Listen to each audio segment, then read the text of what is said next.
the Jewish tribes, they had their own marketplaces, etc. And the Prophet ﷺ, he went to visit the different ones, and of course he wasn't pleased with the use of interest, etc., etc.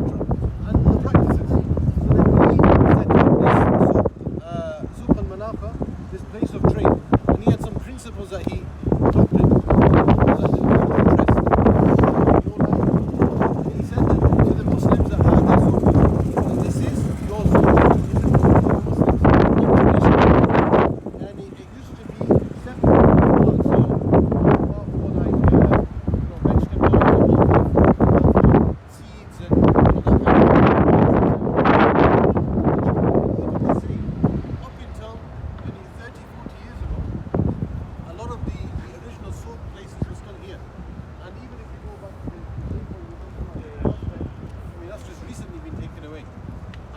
But this was, as I said, this was where a lot of the trade would be done. And they would say that the Abdurrahman ibn Auf, when he migrated, he was one of those who migrated from Mecca to Medina. And he was very wealthy in Mecca. Okay, so he was one of the rich people in Mecca. He used to do a lot of business. But of course, when he left Mecca and he came here, he had to leave all that behind. It's not like these days you fill up the truck and you come down with everything. No. So he only had what he had and he took it and he left. And when he came to Medina, he was paired up with one of the other companions, one of the Ansar. This is one of the things the Prophet ﷺ did. And this teaches us the importance of akhuwa, of brotherhood. He said to the Ansar that these are your brothers who have come from Mecca and they've left everything behind. Now he would pair one Muhajir with one Ansar. And he would say to the Ansar that you have to look after him. Yes, he's now your responsibility to look after. And subhanAllah, the Ansar, many of them hadn't met these Muhajirin. They've never met them before. But when they came, they said that you are our brothers. And in some riwayat, they said that Hada Mali Nislak, and you take half of my wealth. And one of those said that to Abdurrahman ibn Auf, and he said no. He said, Barakallahu laka fi ahlika wa malik. And he show me where is the marketplace. And I want to go and start doing trade and business. And they say that later on, this was one of the places that he would do his business, his trade. And he became very, very wealthy again. Uthman radiallahu anhu, another one who was very busy in trade and business. And even today we didn't go, but if you go even now, they have the garden of Uthman. You can't,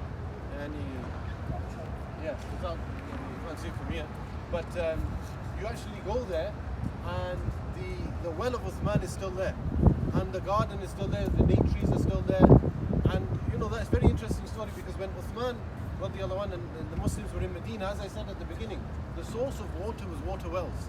There was no other place you could get water from. So if you had a water well, you were very wealthy. And people would come and try and get that water from you, ask you for the water, pay for the water. So there was one particular well that was owned by a Jewish man. And Prophet ﷺ, he said, glad tidings to the one who purchases it and makes it a waqf for the Muslims. So Uthman radiallahu anh went to that Jewish man and he said that I want to purchase this. In some riwayat it mentions 20,000 dirhams. I will give you for this well. And the Jewish man said no. Why? Because he said that this is a source of income for me. I charge the people when they come to me for water. So he said, if I sell it to you, then I lose a lot of income. So Uthman said, okay, I'll give you the same amount, but we become partners in the well. I will keep it one day and use it, one day you use it. So the Jewish man said, okay. And it makes sense, I get all the money and I still have part ownership.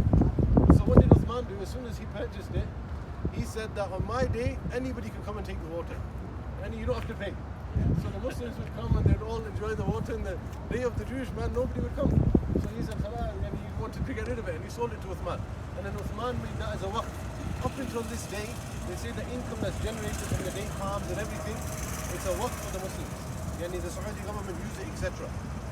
So these are, again, some of the riwayat that mention about business and trade and how the companions would give. And Uthman, and even in the Battle of Tabuk, he came with camels, and they would always be willing to sacrifice.